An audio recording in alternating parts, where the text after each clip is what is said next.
história do parlamento da capital começou em 1773. Na época, a Câmara detinha as funções legislativa, executiva e judiciária.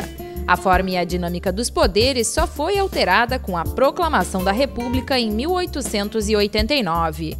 Além de diferentes momentos políticos, o Legislativo ocupou vários espaços na capital. O parlamento conquistou a primeira sede em 1870, quase um século depois de sua criação. A chamada Casa da Câmara e da Junta Criminal ficava na Praça da Matriz.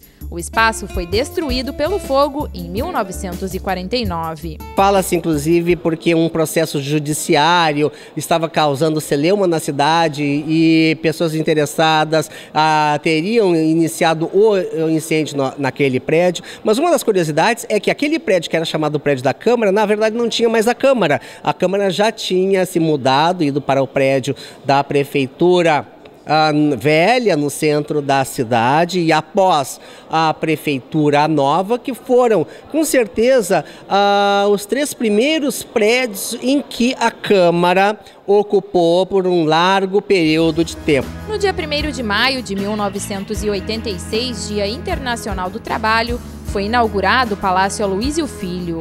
O atual prédio do parlamento está localizado na Avenida Loureiro da Silva, número 255.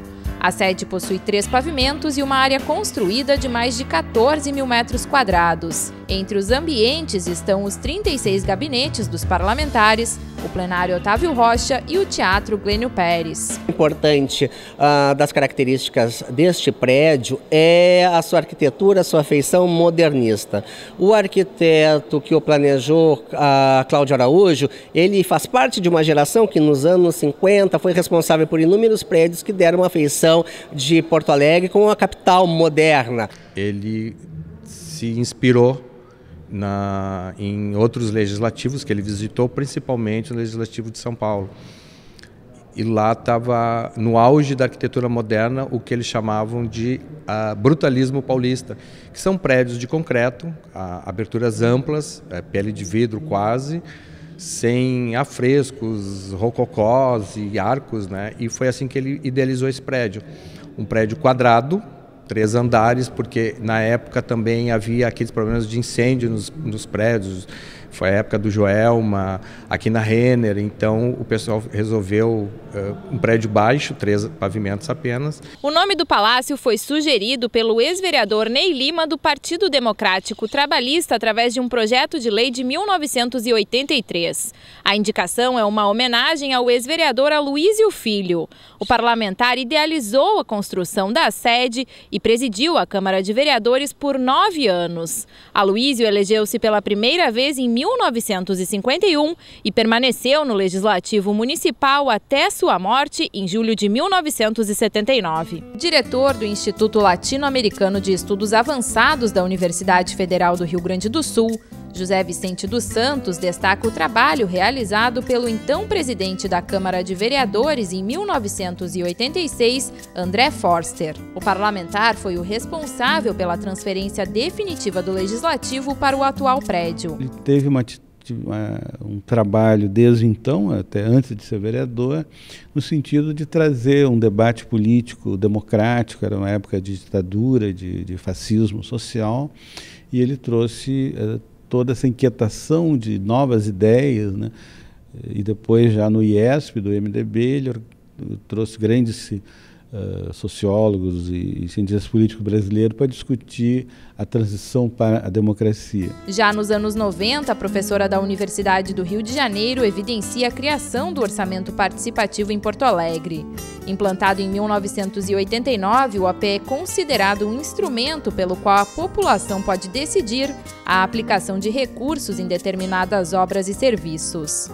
Na tese de doutorado, Márcia Ribeiro Dias fez uma análise entre os anos de 89 a 98 a respeito do impacto do orçamento participativo sobre a Câmara de Vereadores. Como resultado, Márcia encontrou 3 efeitos: o constrangimento dos vereadores diante da manifestação da vontade popular, a redução de emendas ao orçamento e a reação contra o Executivo.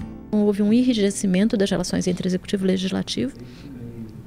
porque a parte especialmente da oposição ao governo, ao executivo na época, passou a rejeitar projetos de leis oriundos do executivo. O executivo começou a vetar projetos,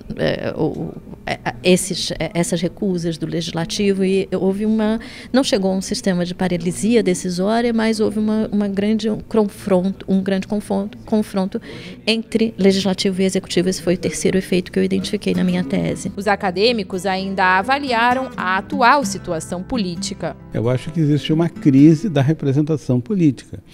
Eu acho que todos os movimentos sociais, as manifestações, vão muito no sentido de que a classe política, na sua grande maioria, hoje, não tem mais a legitimidade.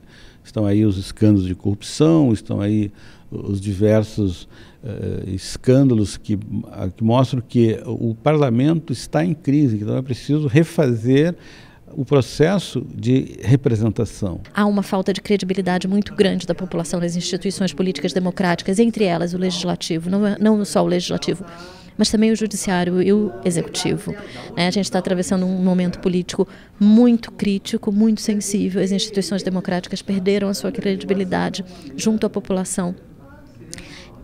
Urge repactuar essa relação, mas, sobretudo, o que eu falava aqui na minha apresentação é que a melhor forma de democracia é aquela que consegue conciliar instrumentos de participação e de representação.